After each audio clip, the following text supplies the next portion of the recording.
ইবনে সিনার নাম শুনেছেন? চিকিৎসা বিজ্ঞান দাঁড়িয়ে আছে ইবনে সিনার উপরে, নাম শুনে নেই? জাবির ইবনে হাইয়ানের নাম শুনেছেন? এই কেমিস্ট্রি না থাকলে আপনি ওষুধ তৈরি করতে পারবেন না। কেমিস্ট্রি না থাকলে কি পারবেন না?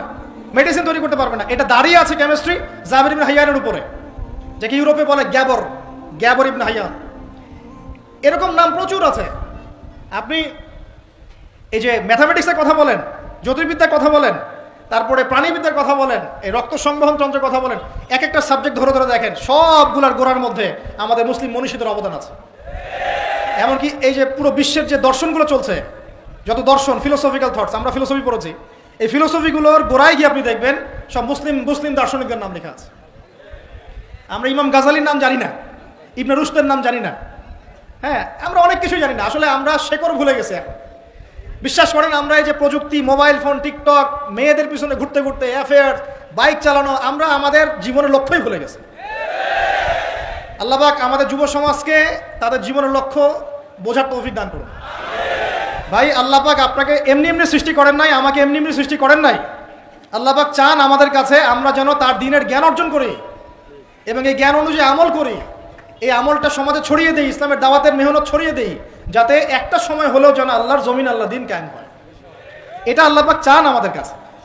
আল্লাহ পাক আমাদেরকে এই জন্য সৃষ্টি করেন নাই যে একটা মেয়ের জন্য আত্মহত্যা করে ফেলবেন। একদম একটা মোবাইল ফোন একটা মেয়েকে কিনে দিয়েছেন, তার জীবন নষ্ট করে ফেলেছেন। যে বাবারা মেয়েদেরকে ফোন কিনে দিয়েছেন, জীবন নষ্ট করে ফেলেছেন, এবং তার মাধ্যমে আরো 10টা ছেলেরও জীবন নষ্ট করেছে।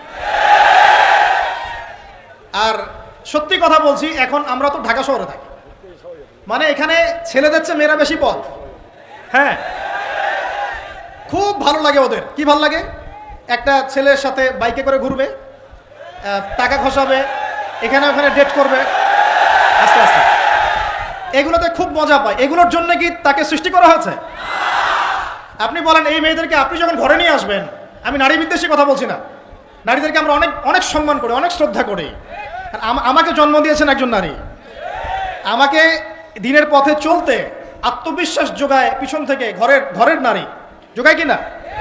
আমার নিজের কন্যা সন্তান আছে, আমরা মেয়ের বাবা।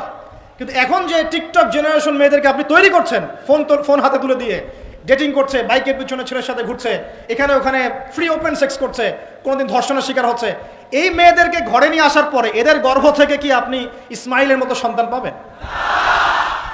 এদের সাথে তোমরাও দেখা যায় যে অনেক সময় প্রেম করতে ভালো লাগে, কিন্তু এই মেয়েদেরকে কেউ বিয়ে করবে না। এ ধরনের নারীদের সাথে মানুষ প্রেম করতে মজা পায়, কেউ সম্মান করে বিয়ে করতে চায় না। করলেও দেখবেন 2-1 বছরের মধ্যেই নাই সেই সম্পর্ক, গায়েব। তো অনেক দূর চলে আসলাম, এত দূর আসতে চাইনি, কথার পিঠে চলে আসলো যে সমস্যা হচ্ছে গোড়ায় আমরা আমাদের যুবক যুবতী, আমাদের ছেলে মেয়েদেরকে দিনই বুনিয়াদি ইসলামী শিক্ষা দিচ্ছি না। এটা শিক্ষা দেওয়ার দায়িত্ব প্রত্যেক পিতার, প্রত্যেক মাতার। সে মাদ্রাসায় পড়ুক আর জেনারেল লাইনেই পড়ুক, আপনাকে শিক্ষা নিশ্চিত করতে হবে। কিভাবে করবেন এই হেডেক এখন আপনার, আমার আর হেডেক নাই, আমি দিয়ে দিলাম হেডেক আপনাকে।